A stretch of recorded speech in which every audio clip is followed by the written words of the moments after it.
No võt, punane Nissan Dünos tagasi, ma ei mäleta, kas ma eelmine kord rääkisin, aga mälu järgi ma rääkisin, et see summuti, mis siin all oli, see on see originaal ühe toruga base mudeli sumps ja et tundus nagu, et see hakkab piirama siin üleval otsas. Ja nüüd ma siis veendusin selles, sest omanikule ilmselt kripeldama pani siia Nismo summuti alla 2 toruga.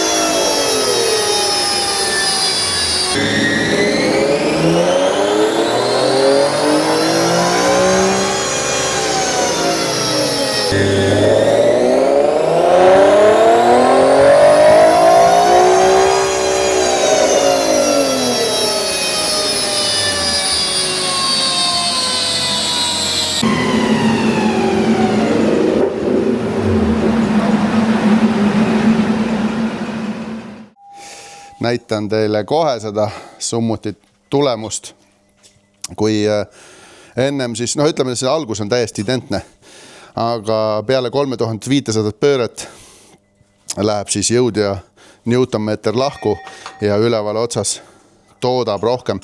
Ja ma olen kindel, et lõppkiirus veerand miili sõidus on tal ka suurem, sest et me räägime 20 hobusest muutusest või 20 kilovatisest muutusest ja 20 kilovatti võib vabalt hingaval mootoril juba seljaga olla tunda, nii et kui iga päev sõidad selle autoga, siis kindlasti tunned.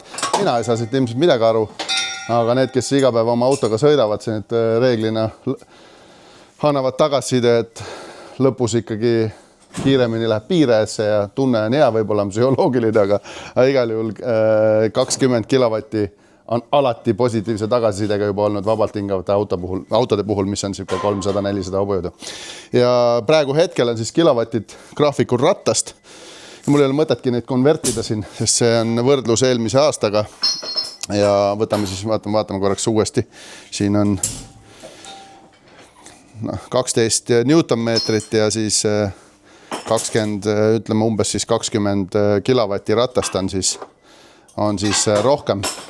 Aga ma ei hakkagi rohkem piinama ja teid siin tüütama selle jutuga, sest et minge vaadake eelmise aasta videoga kindlasti üle, võib-olla siis on hea võrdlus selle aasta Düno tulemusega ja saate aru, kus see kilovatt juurde tuli. Proovime siis nagu oma kanalil rääkida rohkem sellist tehnilist juttu, mitte lihtsalt ei mõõda ega tuuni, vaid ma proovin siis ka natukene rääkida, milles see hobujõud siin tekkis ja mida me siin auto juures olen vahetanud. Meie siin antud hetkel, nagu ma ütlesin, et ei ole midagi teinud, aga omaniku summutivahetus andis siin omajagu jõulisa. Nii et subscribe, like ja ma lähen töökohta vaatan, mis siis seal edasi toimub, sest et järgmised autod on juba Düno ootel. Mina jälle Dünos. Siin ei olegi väga pikalt peatuda, see on nüüd Toyota BRZ turbotatud ja mootor on täiesti stokk ja see on nüüd päris kaua aega tagasi juba, kui te vaatate vanu saated, siis see on seadistatud ja sõitis, aga vahepeal tuli välja, et on siin summutit muudetud ja mootorit ja siis enam ei sõitnud peale 5000 poos kinni ja nõkutas ja läksin korra proovima ja siis tekkis kohe küsimus, et kas te olete muutnud midagi, siis tuli välja, et on, okei. Siis kui midagi muudetud, siis on selge, miks ta nii käitub ja nüüd tuleb vastavalt siis rauale seade ära muuta ja nüüd mul siin ongi motek lahti, näpin siin nukkvõlle ja kütusesegu ja tõmbasin turba rõhu alla ja sain siis tegelikult juba 220 hobujõudu 300 newtonmeetrit kätte, alustasin 170-ga ja siin oli tegelikult tehtud ka veel üks nupp, kus siis said võimsust tõsta ja langetada, aga see jääb praegu ära nii kaua, kui ei teki mõtet, et teeks mootori tugevaks ja summutid ja asjad jämedaks ja siis saab jälle jälle võimsuse tagasi, aga ma mälu järgi oli 205-60 hobujõudu äkki seal kunagi. Aga silun ära ja siis lähen juba töökotta vaatama, mis poisid seal teevad, et siin ei olegi nagu palju midagi teha.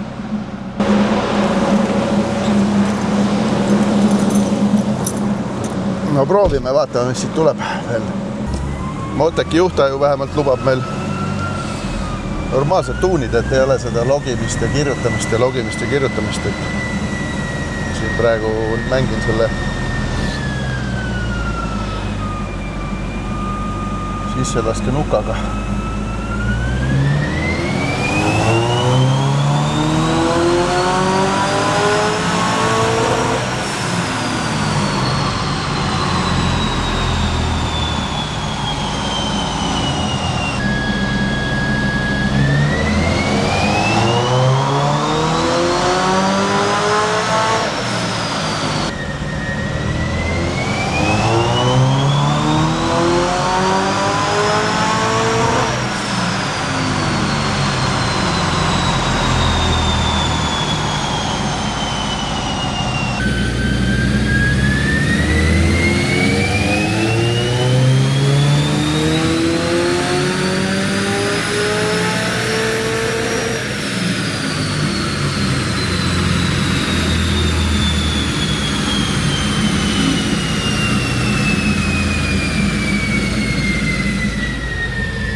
No nii.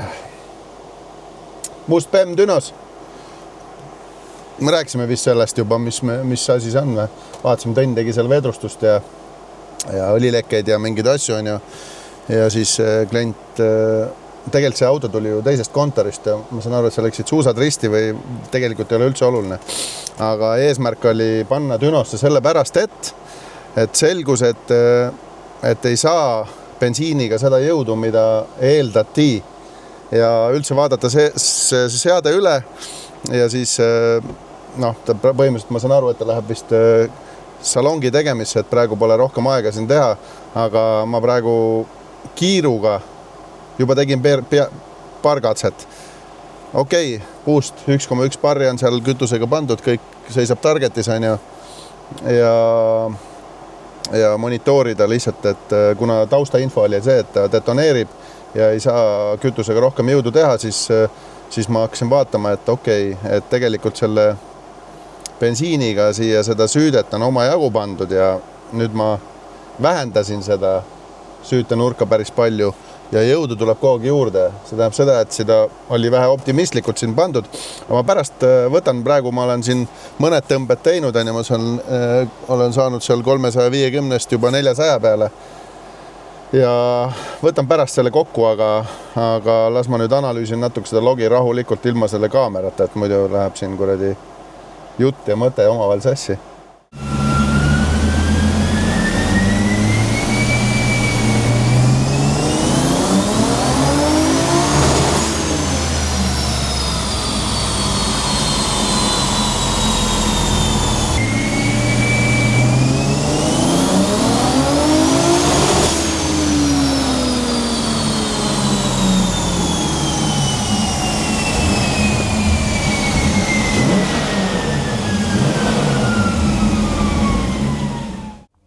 Aga võtame kokku või?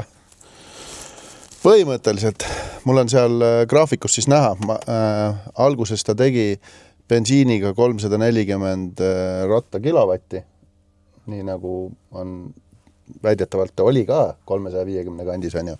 Ja ma lasin gaasi maha sellepärast, et ma nägin, et siin see knoki signaal läheb täiega lakke ja sellel hetkel ma ei teadnud, kas see on tõsi või ei ole, on see probleem või ei ole. Ja siis ma hakkasin testiks langetama 3 kraadi kaupa süüdet. Ja mis juhtus oli see teema, et detonatsiooniandur jäi täiesti vakka ja jõudu tuli aina juurde. Et seal oli väikene error, ma ei tea, kas see kütus on nüüd hoopis teine, kui esimest korda Dünos sellel kunagi oli, on ju. Või on seal lihtsalt väike valearvestus tehtud. Aga hetkel siis ma sain 400 kilovatti ratast ja 670 newtonmeetrit ja jätsin ta siis nagu lõpus siis fine tuunisin selle sutsukene niimoodi madalama boosti peale ka 1,1 barri, mitte 1,2 barri. Proovisin leida selle 98 kütuse maksimum piir ja see jäigi sinna 400 kanti ja siis ma tõmbasin ta sinna 388, 385 ja 668 newtonmeetrit rattast ja see jääb siis siia hetkel peale, aga kuna nüüd kütuse või bensiini seades oli väiksed nihked, siis minu soovitus on see teema, et tuleb kliendiga läbi rääkida, et tuleb ka teha etanooli seade kontroll ja vaadata, kas see on siis pädev ja kuidas seal see süütenurk on ja optimaalne turborõhk, et teeme oma matchikut. See näeb seda, et minu käekiri on nüüd siin, minu näpujälg on siin seades. Tegemist on siis Maxecu ajuga ja BMW mootoriga, nii et sobivad omavahel kokku küll, aga lihtsalt need numbrid ja need parameetrid, mis siia aju sisse pannakse, selles on siis nüüd väike vahe. Suures plaanis on seade okei, siin mingid tühikäigu hädad ja segusiibri error, mis võivad olla mehaanilised asjad. Turborõhu seal duty tabelite sellised, ma räägin suures plaanis, kondikava oli ja täitsa okei. Nüüd on vaja teha väga hea fine tuning ja see auto ka päästi sõitma, nii et kõige suurem probleem on see, et järgmine kord, kui me hakkame tegema normaalset väänet ja ma tahan hakata dünoga loadi tegema, siis me peame sinna liivakotte laduma mingi 100 kilo jagu ja siis ma arvan, et saab rehviga pidama. Praegu ma pidin siis natuke loadiga tagasi hoidma, sest rehv läks peal suitsema. Anna mul kaamera, ma näitan sulle graafikut ka ära, millest ma rääksin. Põhimõtteliselt on siis näha siin, et 341, siis ma sain 400 peale ja lõpu jätsin 388 ja tegin ka ennem siis natuke kuuma ka, et kontrollida, kas ma olen siis oma seade kõiges kohas. Aga suures plaanis 4 kraadi süüdet oli liiga palju. 4 kraadi süüdet ja hakkab looma. Nii et ma arvan, et tulevas saates kuskil näeme, kui me oleme selle autoga uuesti Dünos, sest praegu läheb ta siis salongi nahatamisse. Aga subscribe, like, näeme jälle.